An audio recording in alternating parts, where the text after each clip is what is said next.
Olympic runner tears a muscle. What his obese physio does next stuns him.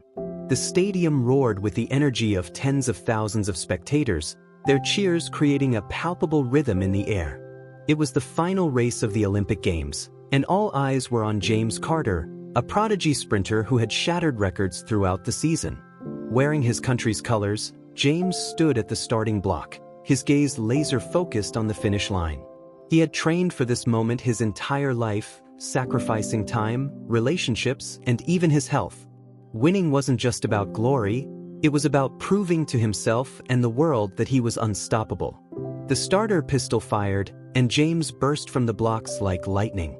His strides were long and powerful, and within seconds, he had pulled ahead of the competition. The crowd's cheers grew deafening as he approached the final stretch, but just as victory seemed certain, disaster struck.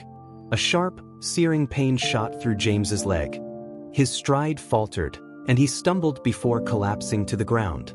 Agony rippled through his body as he clutched his hamstring, tears streaming down his face. The crowd gasped, the jubilation in the air replaced by shock and concern.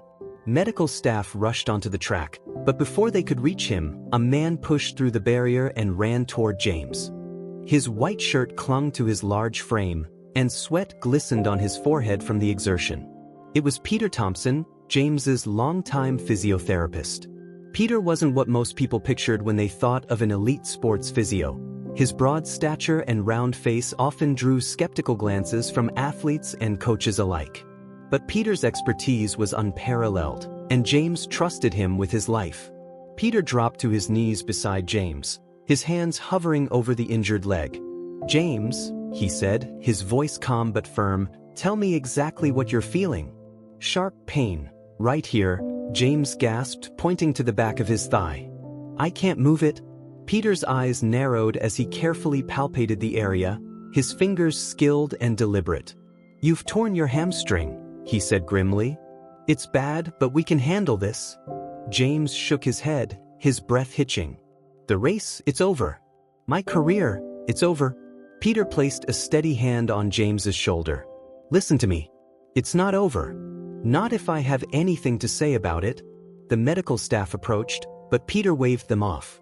"I've got this," he said, his tone leaving no room for argument. He turned back to James. "We need to get you off the track.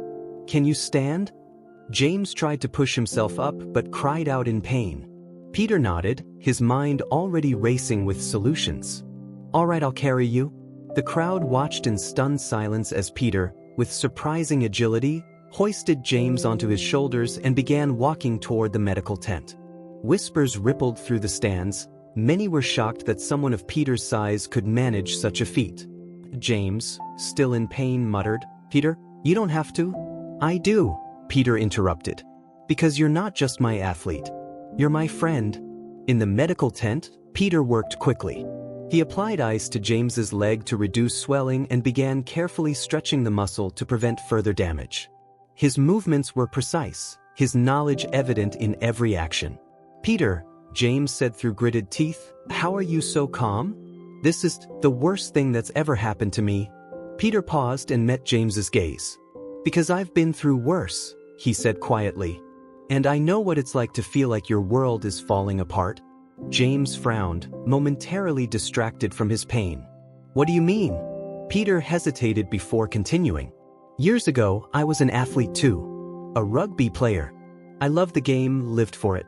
But then I had an injury, an ACL tear. My career ended overnight." James stared at him, shocked. He had never heard this part of Peter's story before. "I fell into a dark place," Peter continued. "I blamed my body, my bad luck, everything. I started eating to cope, and before I knew it, I looked like this." He gestured to himself. "But then I realized something, my life wasn't over. It had just changed. I decided to dedicate myself to helping others achieve what I couldn't. That's why I became a physio." James was silent for a moment, absorbing Peter's words. "But don't you miss it?" "Every day," Peter admitted. "But I found something just as meaningful, helping people like you fight through their toughest moments." As Peter continued his treatment, he explained the recovery plan. "This is going to take time, James. Months of rehab. But I promise you, if you commit to it, you'll come back stronger than ever." James nodded, determination flickering in his eyes. "Do you really think I can?" Peter smiled. "I don't think. I know." Peter's confidence, steady as a rock, began to chip away at James's despair. For a moment, the pain in his leg took a backseat to the unexpected realization that his physio, the man whose size and demeanor had often invited ridicule, was the strongest person in the room, not just physically, but emotionally. As Peter worked, the medical team brought over more supplies and hovered nearby, offering assistance. But Peter's sharp, authoritative tone left no doubt that he was in charge. "Compression wrap, now. And prepare the ultrasound equipment for when the swelling subsides," he barked. Despite his usual easygoing personality, in these moments, he was all business. Every touch, every word, every action carried years of experience and an unshakable belief in his methods. James gritted his teeth as Peter gently lifted his injured leg to adjust the wrap. "You said it'll take months," James murmured, wincing. "But the next season, it's in 6 months. That's my only shot. If I miss it?" Peter interrupted him, locking eyes with a fierce determination James hadn't seen before. "Then you'll make it to the season after that. Or the one after that. Your career isn't one race, James. You've got more to give, so much more. But only if you stop letting fear drive you." James fell silent. He'd always prided himself on being fearless, but hearing it said out loud stripped him of his defenses. He wasn't just afraid of losing a race, he was afraid of losing himself. Over the next hour, Peter coordinated with the medical team to arrange transport for James back to the Olympic Village.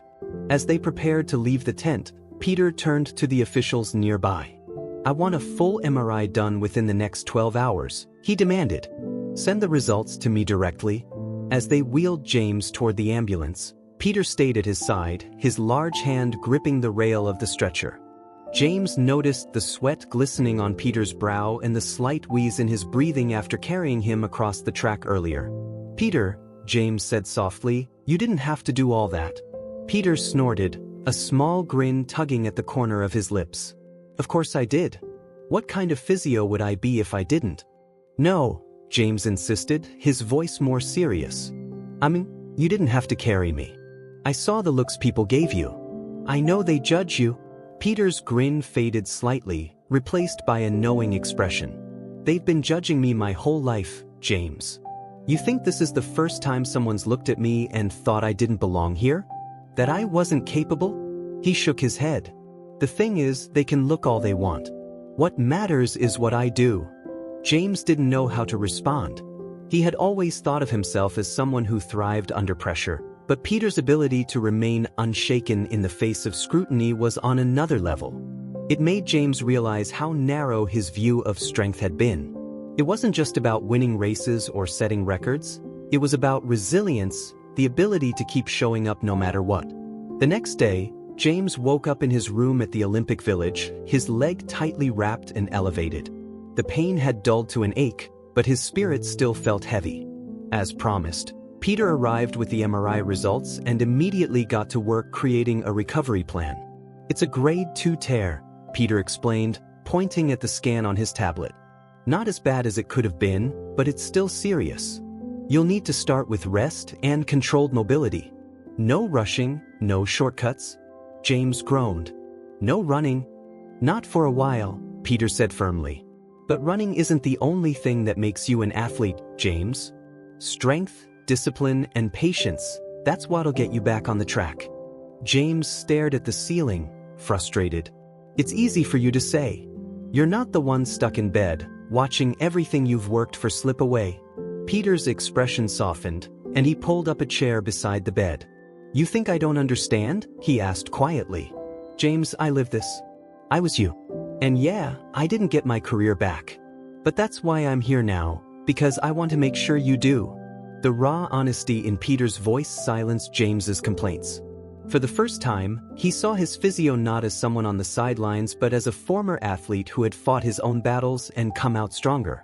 Over the next week, Peter's dedication became almost superhuman.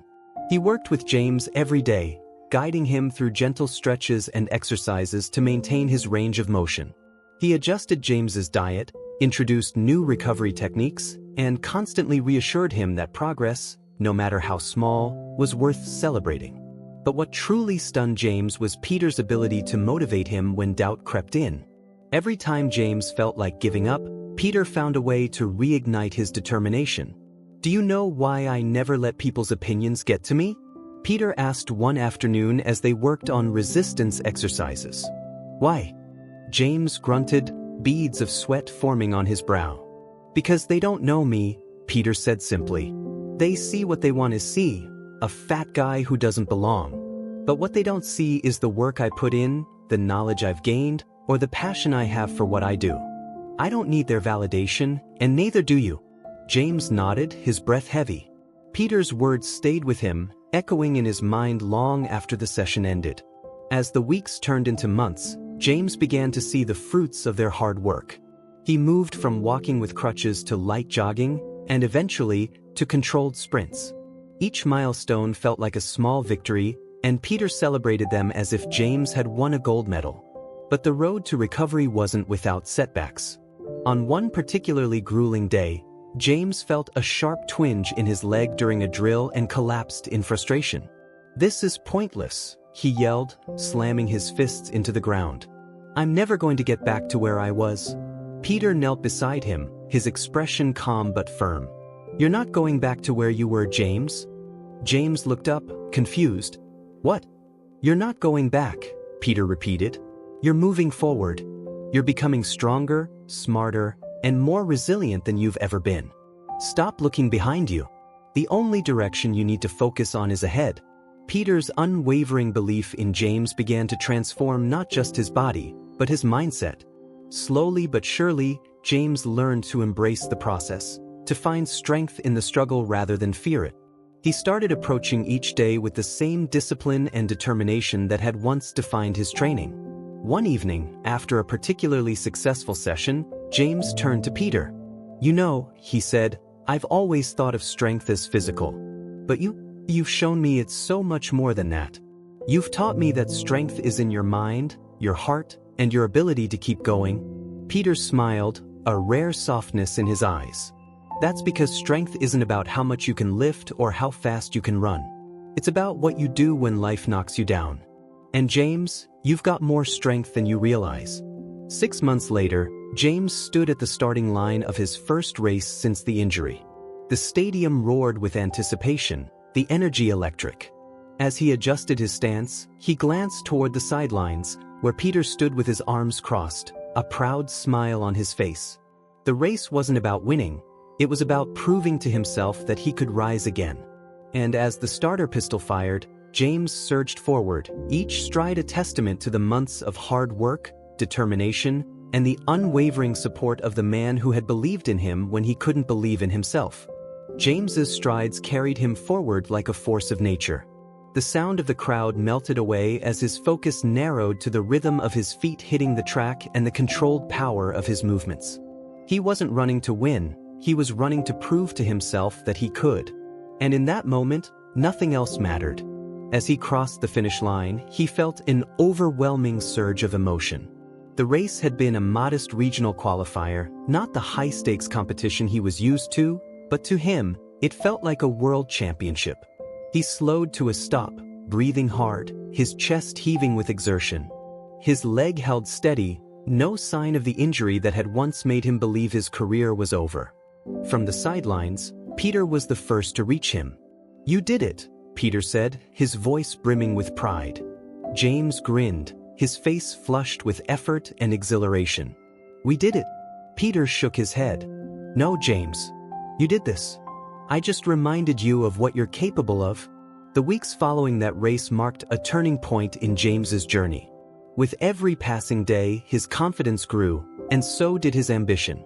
He began setting his sights on larger competitions, slowly rebuilding his status in the world of athletics. But this time, his perspective had shifted. He no longer saw himself as just a competitor. He saw himself as a testament to resilience. Peter continued to guide him through the process, balancing rigorous training with thoughtful recovery. Their bond, forged in the crucible of adversity, deepened with every milestone James achieved. Peter's wisdom extended beyond the physical. He became a mentor in every sense of the word.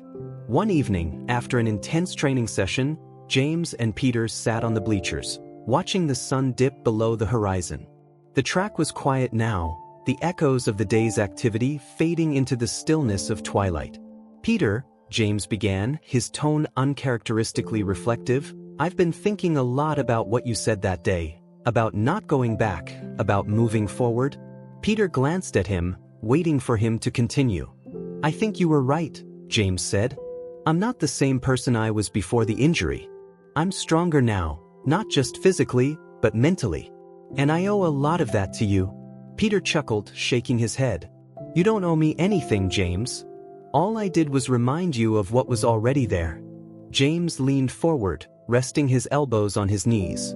"No, it's more than that. You didn't just help me recover, you taught me what it means to fight for something.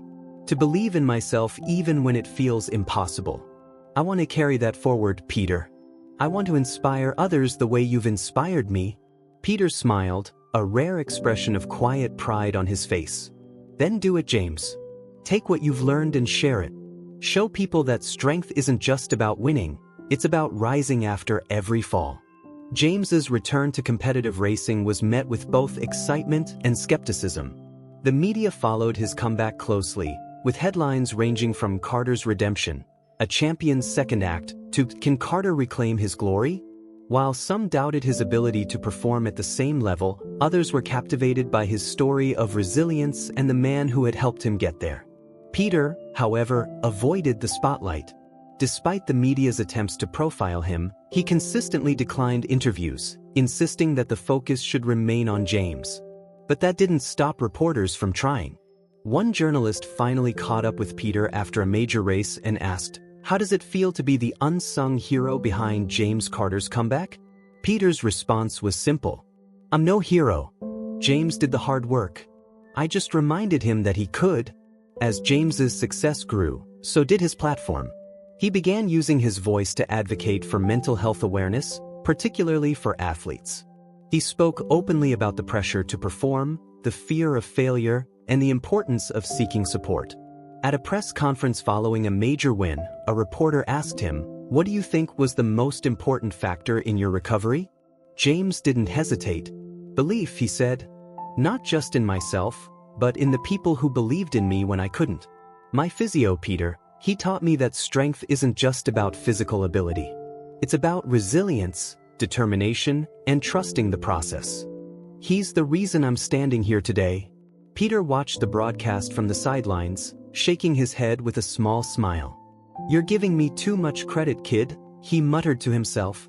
But deep down, he felt a sense of fulfillment he hadn't experienced in years. As James continued to compete, he and Peter remained inseparable.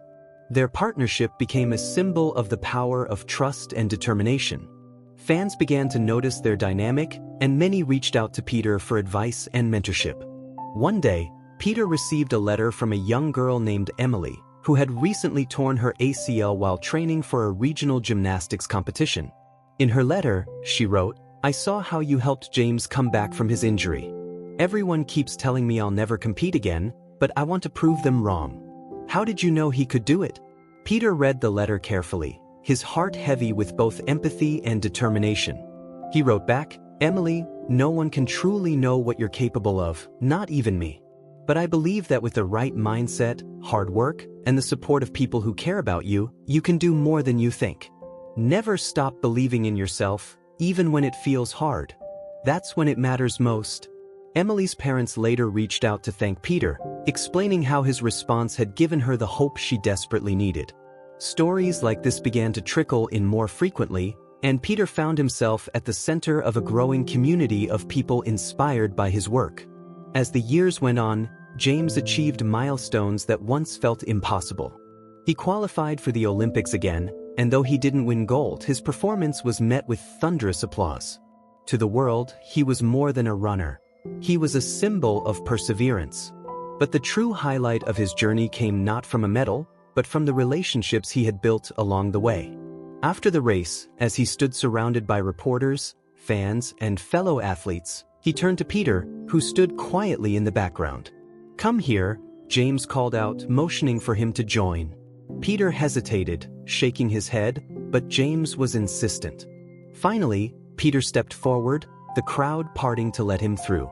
James put an arm around him and addressed the cameras. "This man," James said, his voice thick with emotion, "is the reason I'm here today. Not just because he's the best physio in the world, but because he believed in me when I didn't believe in myself. He showed me what real strength looks like. Not the kind that wins races, but the kind that picks you up when you fall. Peter, this isn't just my victory. It's ours." The crowd erupted in applause, and for the first time, Peter allowed himself to feel the weight of what they had accomplished together. As he stood beside James, he realized that his journey, though different from his athletes, was just as meaningful. As the applause subsided, Peter and James stepped away from the cameras, their shared bond deeper than words could capture. The media frenzy had been overwhelming, but it was a moment they both knew would stay with them forever. Peter wasn't one for the spotlight, but standing there, recognized not just for his expertise but for his unwavering belief in James, he allowed himself a rare moment of pride.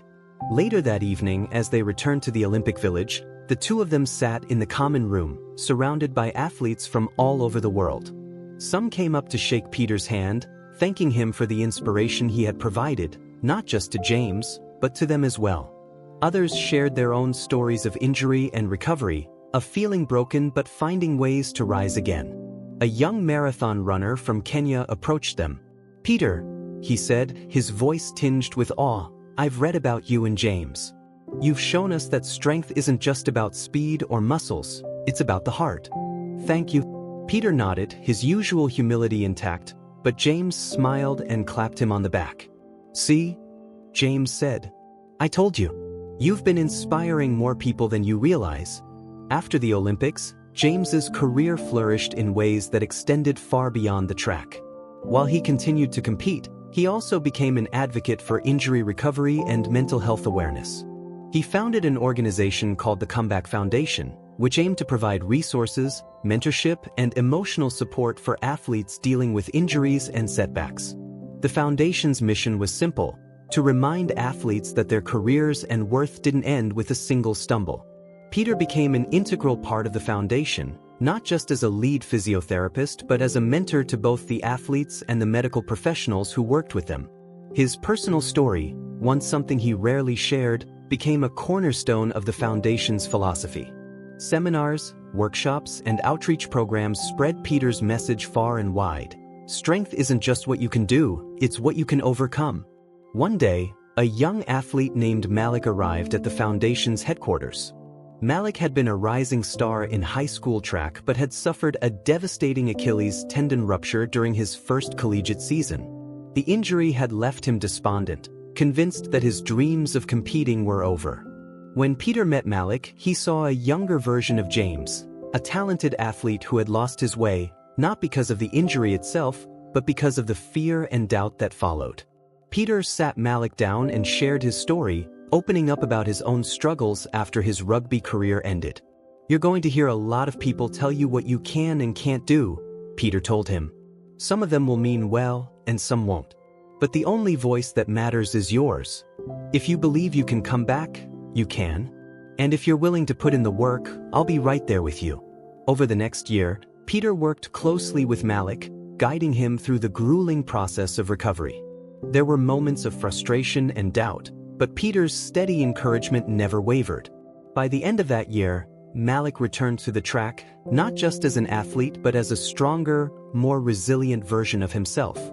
He credited Peter with giving him the courage to keep going. As the years went by, Peter's reputation grew, not just within the athletic world but in broader circles. He was invited to speak at conferences, universities, and even corporate events, where he shared his insights on resilience, leadership, and the importance of supporting others. Despite his newfound recognition, Peter remained grounded, always redirecting the focus to the people he had helped. James, now a seasoned athlete and public figure, often joked about Peter's reluctance to take credit.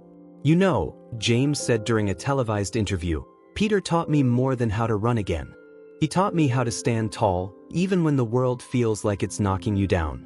And the crazy thing is, he still doesn't realize how much of a hero he is. One particularly special moment came years later, when James was inducted into the Athletics Hall of Fame.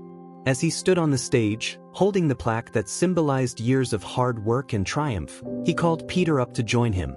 "This isn't just my honor," James said, his voice steady but emotional. "It belongs to the man who never gave up on me, even when I gave up on myself. Peter, you showed me that strength is about so much more than physical ability. You taught me to believe in the impossible. And for that, I'm forever grateful." Peter, his face slightly red from the attention, simply shook James's hand and whispered, "You earned this, James. I'm just proud to have been part of your journey."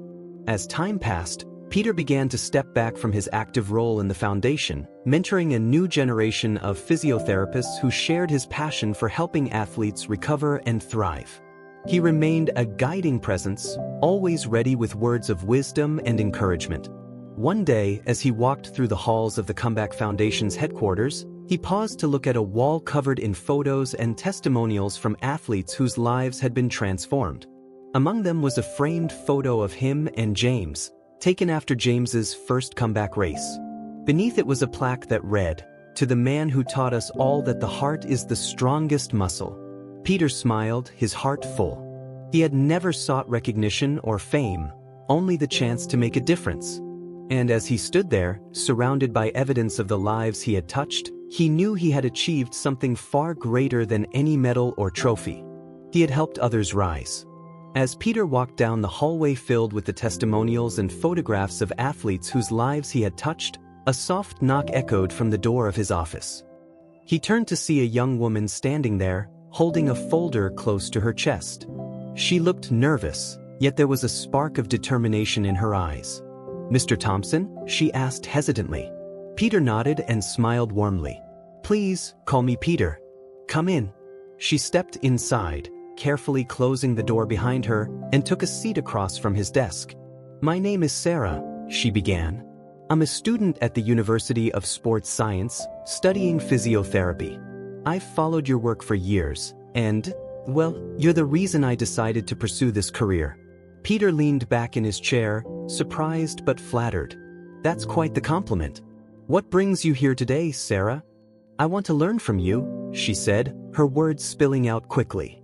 "I know you're stepping back from active work, but if there's any chance I could shadow you, even for a short time, I would be incredibly grateful." Peter studied her for a moment. Her passion reminded him of himself in his younger years, eager, driven, and ready to make a difference. He had always believed in passing the torch to the next generation, and this seemed like the perfect opportunity. "Well," Peter said with a thoughtful smile, "if you're willing to put in the work and listen more than you talk, I think we can arrange something." Sarah's face lit up with excitement. "Thank you so much. I won't let you down." Sarah quickly became a constant presence at the Comeback Foundation, shadowing Peter as he worked with athletes. She observed his meticulous methods, his ability to connect with people on a deeper level, and the way he always seemed to know exactly what to say to motivate them. One afternoon, as Peter and Sarah worked with a young swimmer recovering from a shoulder injury, Sarah couldn't help but ask, "How do you always know the right thing to say to them? It's like you can see into their minds." Peter chuckled, pausing to adjust the swimmer's posture. "It's not about knowing the right thing to say. It's about listening first. Every athlete has their own fears, their own battles. If you take the time to understand them, the words come naturally." Sarah nodded, jotting down notes in her journal. "And what about when they're ready to give up? How do you keep them going?" Peter's expression softened. "You remind them of who they are, of their strength, their purpose. Sometimes, all they need is someone to believe in them until they can believe in themselves again." Months turned into a year, and Sarah blossomed under Peter's guidance.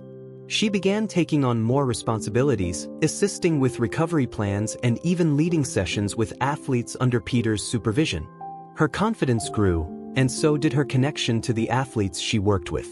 One day, after a particularly challenging session with a runner struggling with a recurring knee injury, Sarah sat down with Peter in the lounge. "I think I finally get it," she said. "Get what?" Peter asked, sipping his tea. "It's not just about fixing their injuries," Sarah replied. "It's about helping them heal as people.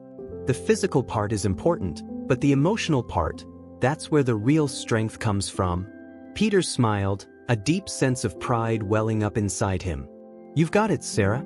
That's the heart of what we do." As Peter continued to mentor Sarah, he also found himself reflecting on his own journey. He thought about the boy he had been, the ambitious rugby player who had seen his career end in an instant. He thought about the pain, the anger, and the eventual realization that his purpose wasn't lost, just changed.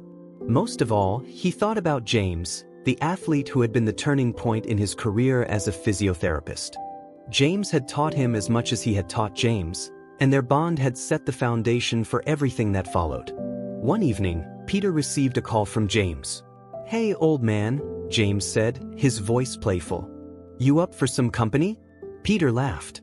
"Always. Come on over." James arrived an hour later, carrying a bottle of wine and a box of Peter's favorite pastries. They sat in Peter's living room, reminiscing about their journey together.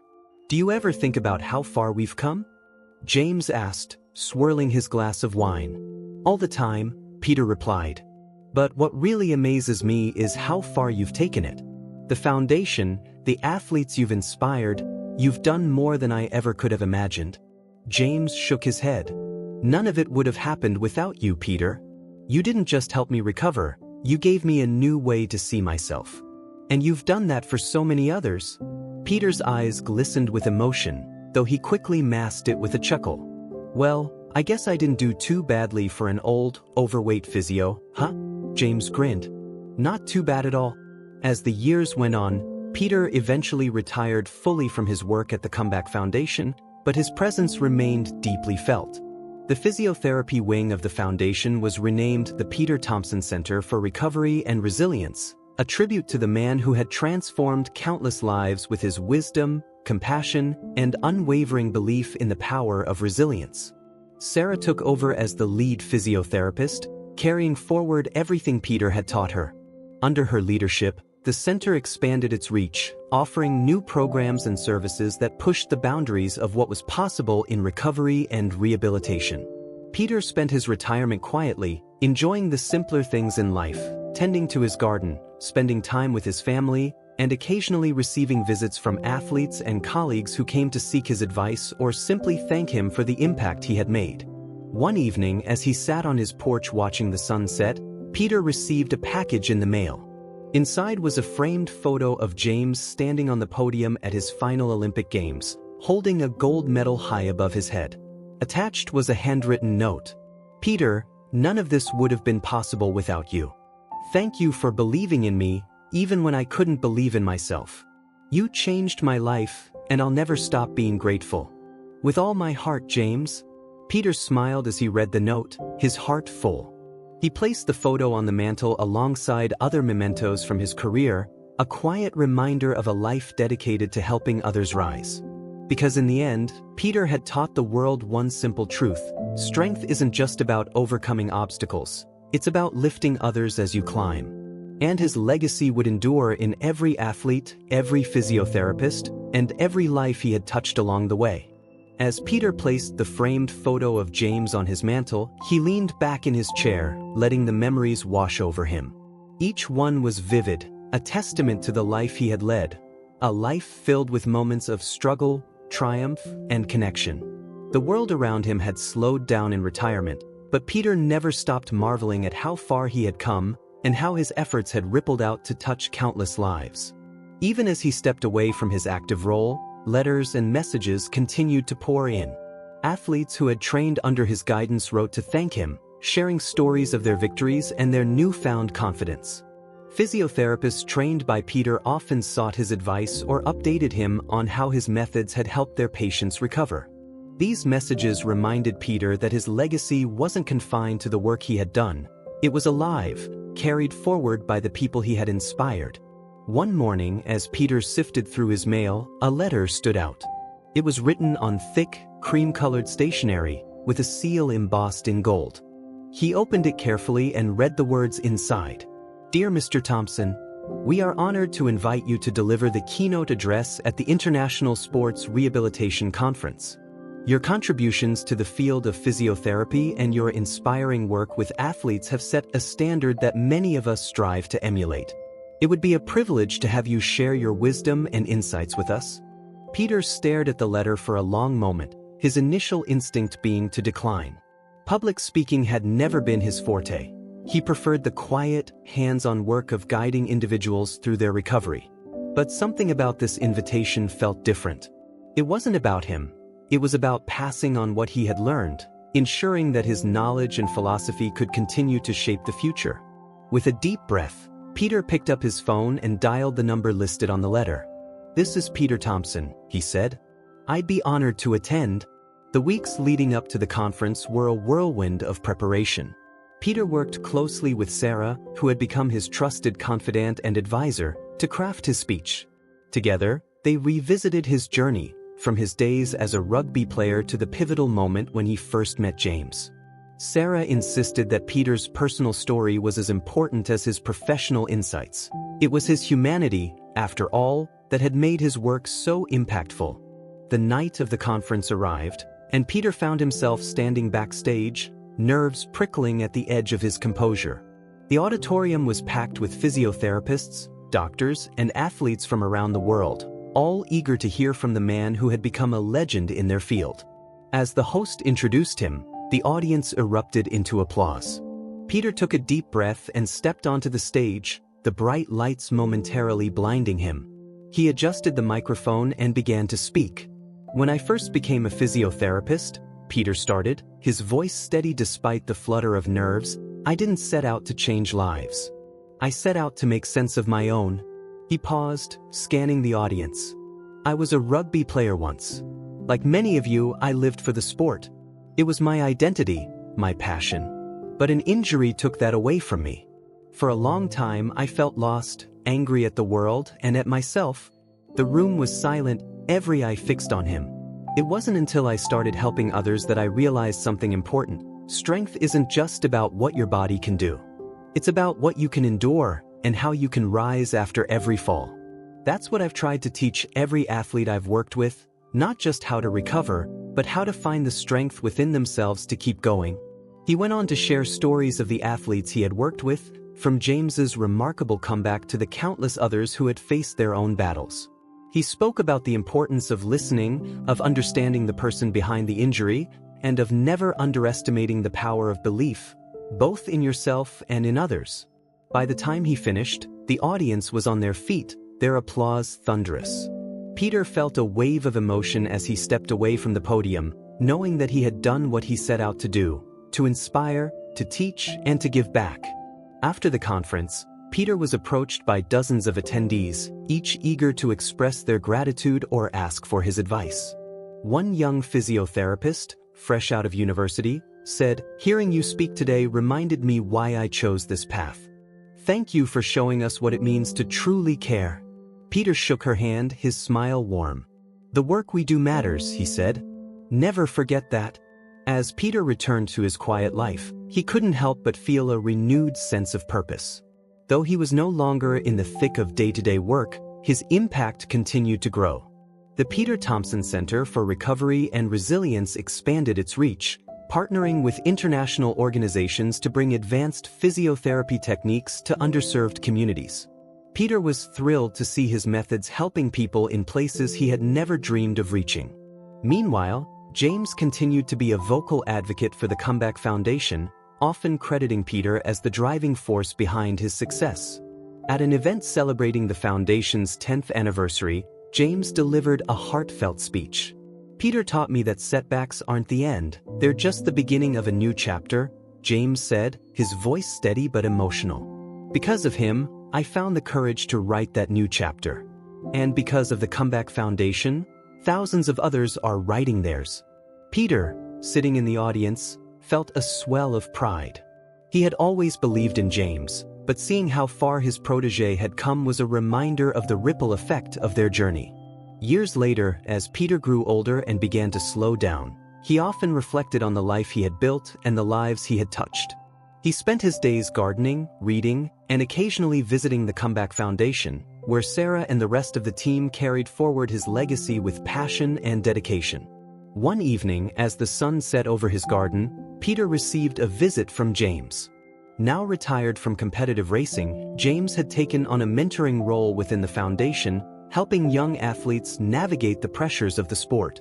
They sat together on the porch, the comfortable silence between them filled with years of friendship and mutual respect. "You know," James said, breaking the silence, "none of this would have happened without you."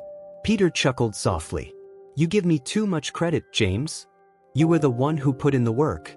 James shook his head. "No, Peter. You didn't just help me recover. You gave me hope when I had none. That's something I'll never forget." Peter smiled, his eyes twinkling with warmth. "And you've paid it forward, James. That's all I ever wanted, to help people find their strength and share it with others." When Peter passed away peacefully in his sleep a few years later, the world mourned the loss of a man who had dedicated his life to lifting others. Tributes poured in from athletes, physiotherapists, and people from all walks of life who had been inspired by his work. At a memorial held in his honor, James delivered the eulogy. Standing before a crowd that included Sarah, Carlos, and countless others who had been touched by Peter's wisdom, James spoke from the heart. "Peter Thompson was more than a physiotherapist," James said, his voice steady despite the tears in his eyes. "He was a mentor, a friend, and a guiding light for so many of us.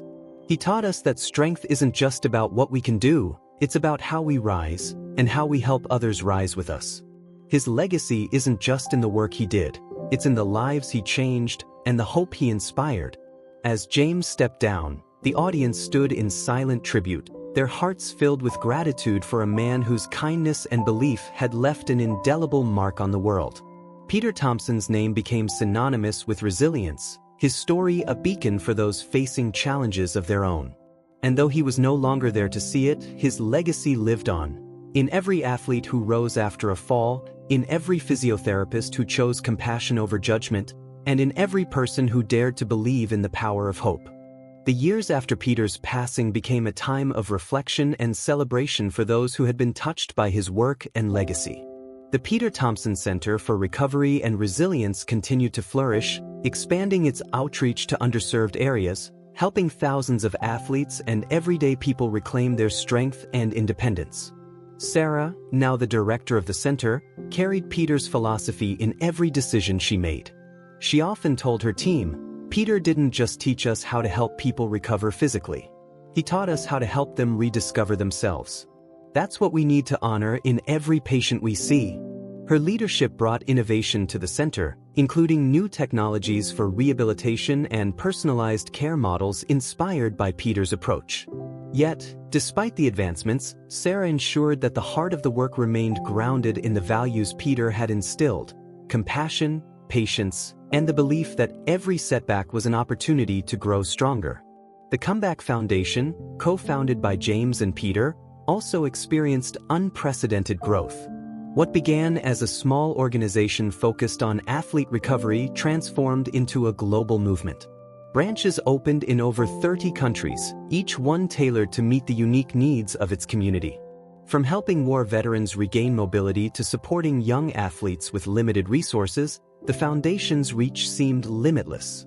One of the most meaningful moments for James came during the grand opening of a new foundation branch in his hometown. Standing on the stage, he addressed the crowd with the same confidence and sincerity that Peter had helped him rediscover years ago. "Today isn't just about opening a building," James began. "It's about opening doors for people who've been told they can't.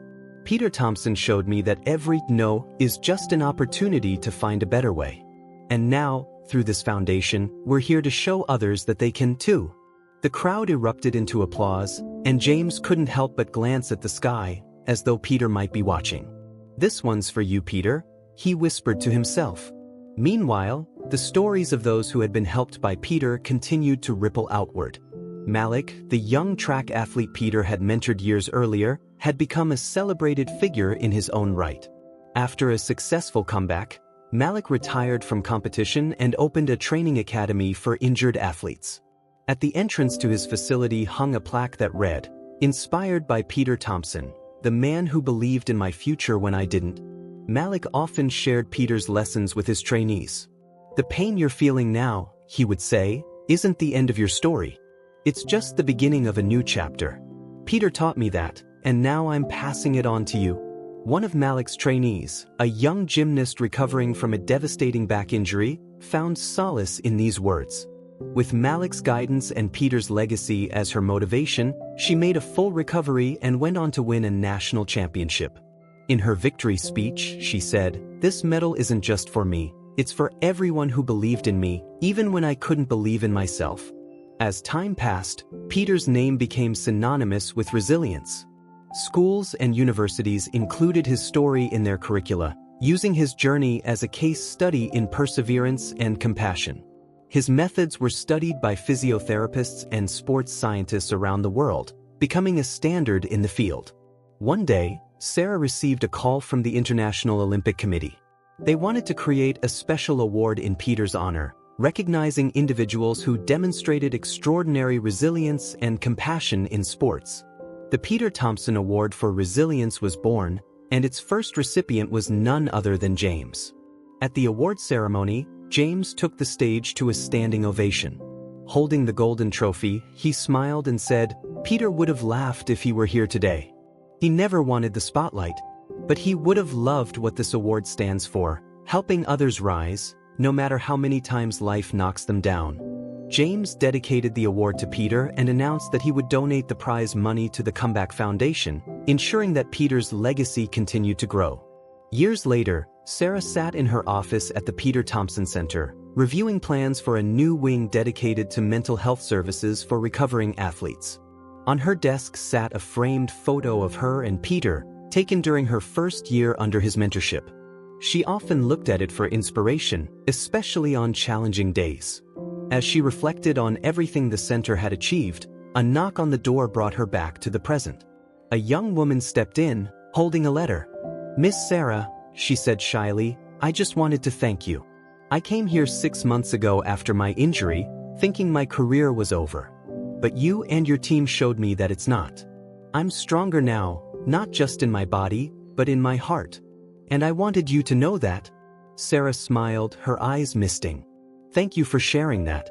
And please call me Sarah." The young woman hesitated. "I was also wondering, who is Peter Thompson? I've seen his name everywhere, but I don't know his story." Sarah leaned back in her chair, a warm smile spreading across her face. "Peter was a legend," she began. "Not because he was the fastest or the strongest, but because he had the biggest heart. He taught us that strength isn't about what you can do, it's about what you can help others achieve. And that's why everything we do here is rooted in his legacy." As the years turned into decades, Peter's impact only deepened. The Peter Thompson Award became one of the most prestigious honors in sports, celebrated annually at the Olympics. The Comeback Foundation expanded its mission to include disaster relief and community rebuilding, helping people rise from all kinds of setbacks, not just injuries. One day, a young journalist visited the Museum of Resilience, built in Peter's honor. The museum chronicled his journey, from his days as a rugby player to his groundbreaking work in physiotherapy. At the center of the exhibit was the iconic photograph of Peter carrying James off the track after his injury, a moment that had come to symbolize the essence of resilience and compassion. The journalist interviewed visitors, asking why they had come to the museum. One man, a former soldier who had lost a leg in combat, said, "Peter's story reminds me that even when you lose something, you can still find a way to keep moving forward." A teenage girl recovering from a rare illness said, "Peter showed me that it's okay to struggle. What matters is that you don't give up." The journalist wrote her article that evening, titling it, "The Man Who Taught the World to Rise." In the quiet corners of the world, Peter's legacy continued to thrive. His name was spoken in classrooms, whispered in moments of doubt, and celebrated in moments of triumph. And though he was no longer there to witness it, his spirit lived on in every act of kindness, every moment of resilience, and every person who dared to rise after a fall. Because Peter Thompson had taught the world that strength wasn't just about overcoming obstacles, it was about lifting others as you climbed. And that lesson would never be forgotten.